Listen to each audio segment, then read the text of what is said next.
We shall defend our island, whatever the cost may be. We shall fight on the beaches. We shall fight on the landing grounds. We shall fight in the fields and in the streets. We shall fight in the hills. We shall never surrender. Want of foresight, unwillingness to act when action would be simple and effective, lack of clear thinking, confusion of counsel until the emergency comes, until self-preservation strikes its jarring gong. These are the features which constitute the endless repetition of history. One ought never to turn one's back on a threatened danger and try to run away from it. If you do that, you will double the danger. But if you meet it promptly and without flinching, you will reduce the danger by half. Never run away from anything. Never.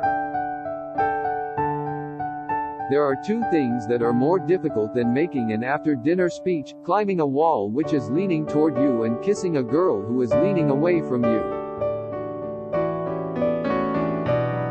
What kind of people do they think we are? Is it possible they do not realize that we shall never cease to persevere against them until they have been taught a lesson which they and the world will never forget?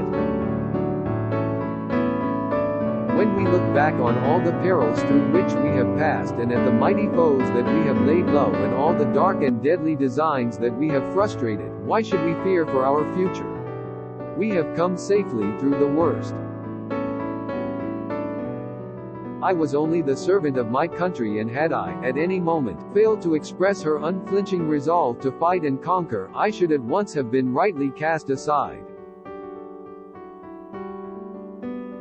If the Almighty were to rebuild the world and asked me for advice, I would have English channels round every country. And the atmosphere would be such that anything which attempted to fly would be set on fire.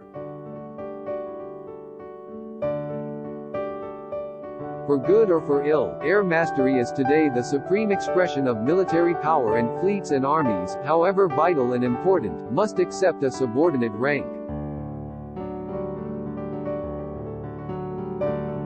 The reserve of modern assertions is sometimes pushed to extremes, in which the fear of being contradicted leads the writer to strip himself of almost all sense and meaning. I am never going to have anything more to do with politics or politicians. When this war is over, I shall confine myself entirely to writing and painting.